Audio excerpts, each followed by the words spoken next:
Welcome to Check This Out, podcast for kids. And they're grownups, where we explore interesting people, places, ponderings, and past moments from history that shape the world around us. Mama, I've got a groovy feeling about this episode. Me too, Cece, but why are you so excited? I'm excited because we're talking about one of the most famous bands of all time. Are you sure? Yes, the one with the cool hair and amazing songs. Oh, I know who you mean. Today we're diving into the legendary world of the Beatles. They weren't just a band, they were a cultural phenomenon. Listeners, have you heard of the Beatles? You might know their songs, but do you know their whole story? Let's find out on our newest episode of Check This Out. My name is Amy Contreras. And I'm Cece. If you're listening in with your parents, they definitely remember the Beatles. The Beatles are the best-selling musical act of all time. Even more than Taylor Swift. Yeah, the Beatles sold over 600 million records worldwide. I'm blown away. The Beatles were officially together for a decade, from 1960 to 1970, but their impact on the world had a lot more to do than just with their insane record sales. Well, tell us. Fine. When we talk about the Beatles in today's episode, we're referring to the core Beatles, who made up the band for the majority of its time. They were also known as a Fab Four. Listeners, do you know the names of any of the Beatles? Parents, you can help your kids out if you're feeling generous. I want to know. Okay. The core members of the Beatles were John Lennon, Paul McCartney, George Harrison, and the drummer. Cece, do you remember the drummer's name? No. It's okay. His name was Ringo Starr. And the story of how they went from being just a few teenagers in a band in Liverpool to one of the most important groups in history is really exciting. Check this out. Did you know that the entire band came from the same city? No. Yeah. All of the Fab Four were from Liverpool, England. In March of 1956, John Lennon and a few of his friends from school played in a skiffle band called the Quarrymen. John Lennon was only 16 at the time. Yeah. Paul McCartney had met John Lennon earlier that year, and he joined the band as the rhythm guitarist. Paul invited his friend George Harrison to watch the band perform. George auditioned to be in the band, but John Lennon wouldn't let him join because he thought he was too young. No fair. Don't worry. George didn't give up. He kept bugging John and Paul to let him join the band, and he eventually became their lead guitarist. Check this out. So we mentioned that they started by starting a skiffle band. Have you heard of skiffle before? No. Skiffle was a type of music where people played a mix of folk, blues, and jazz, and they would use homemade or unconventional instruments like washboards or tea chests. John and Paul quickly started writing songs together after joining up in the band.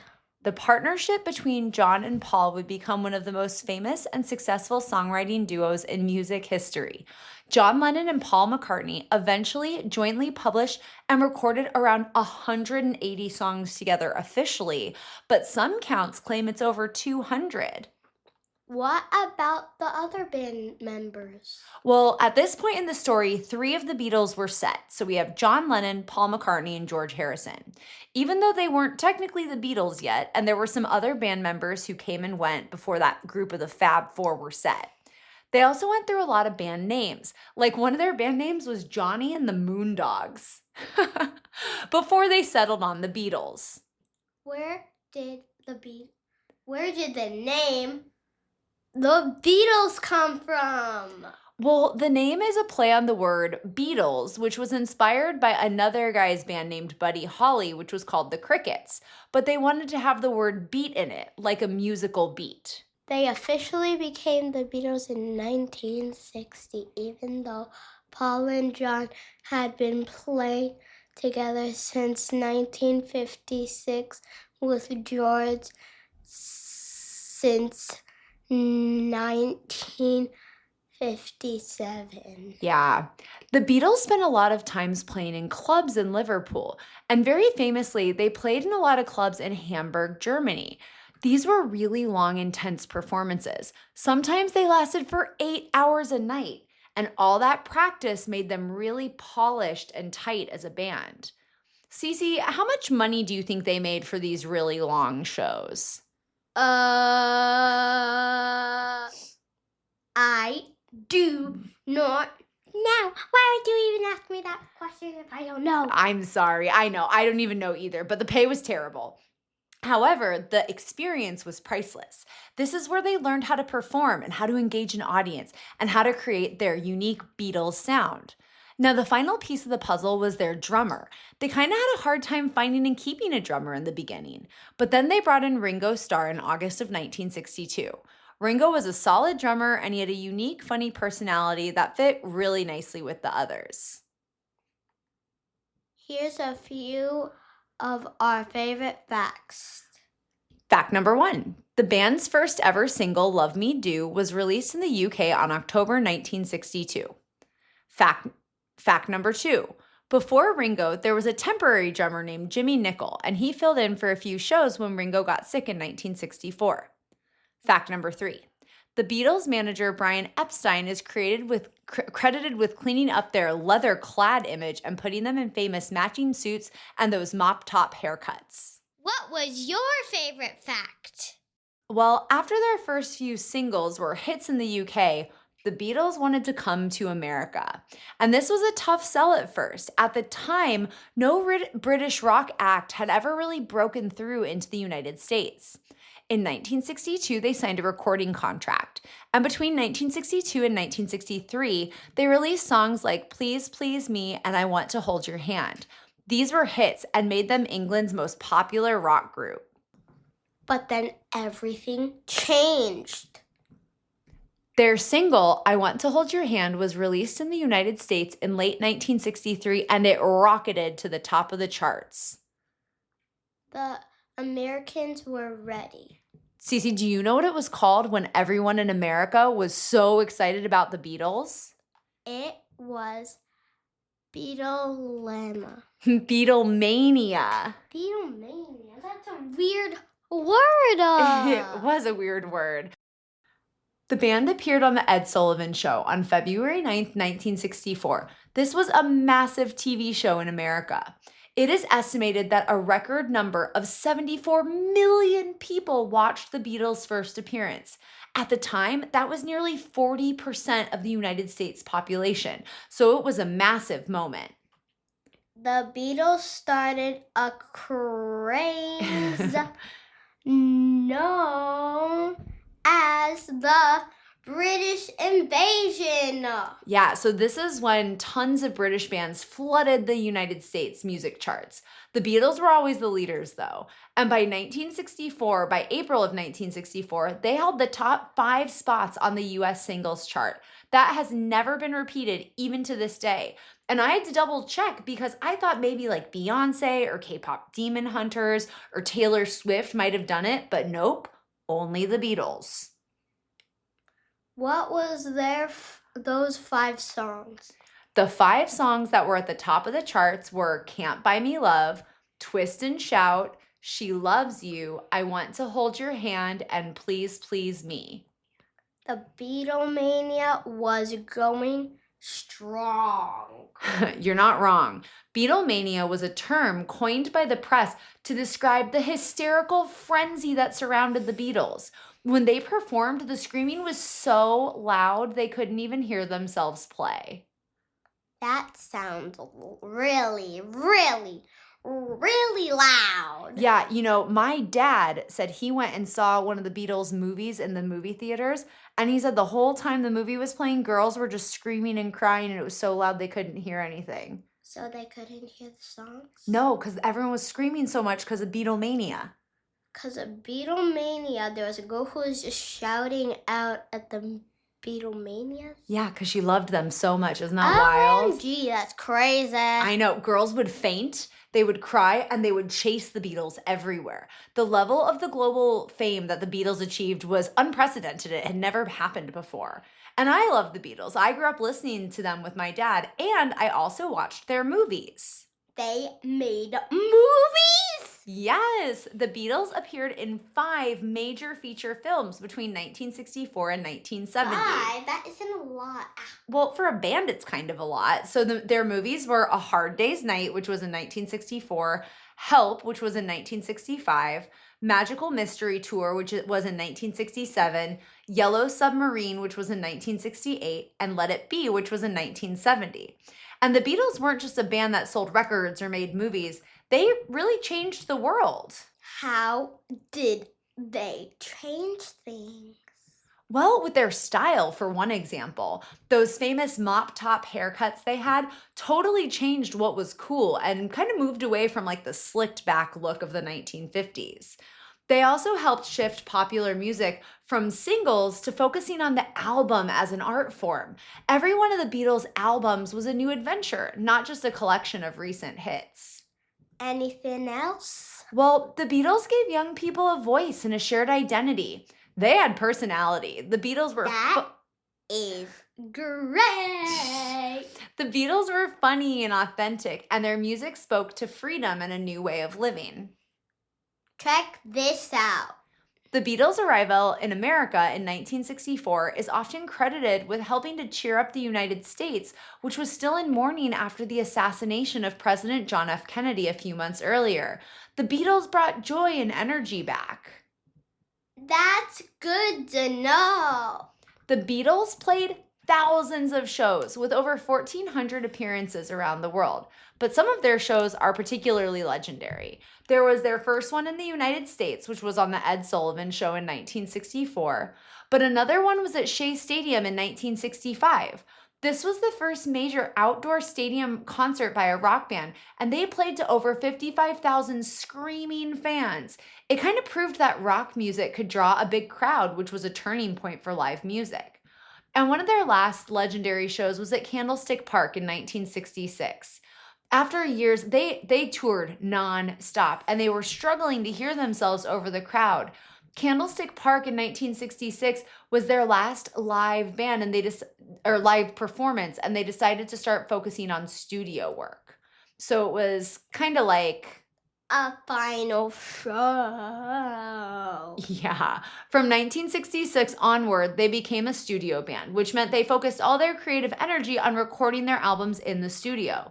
The Beatles were also so unique because they never stood still musically. They were always changing, and you can see it in their albums. So do you want to learn more about their discography? Hit me with the albums. Okay, so here's a list of their 8 major UK studio albums, and they kind of show how the band progressed musically.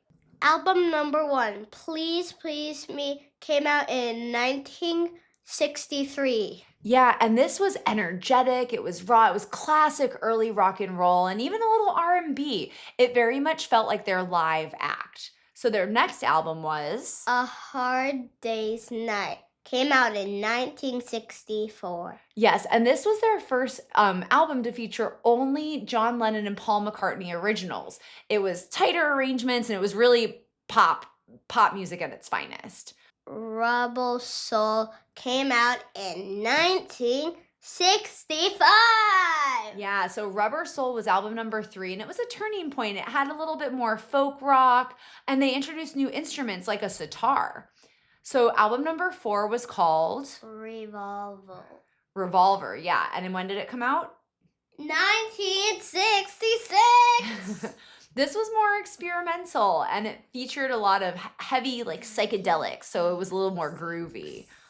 And then their next album was Sgt. Pepper's Lonely Hearts Club Band. It came out in 1967. Did you even know that 7 is a lucky number? 7 is a lucky number, yes. It is just a lucky number. I was 7 in my class. You are 7. No, the number 7. I have numbers in my class. Okay. So Sgt. Pepper's Lonely Hearts Club Band is a very important rock album. It used a lot of really complex studio effects. And their next album was called The Beatles, the White Album, came out in 1968. And this was really diverse. It was a double album. It had hard rock to acoustic to folk. So that was a really cool one.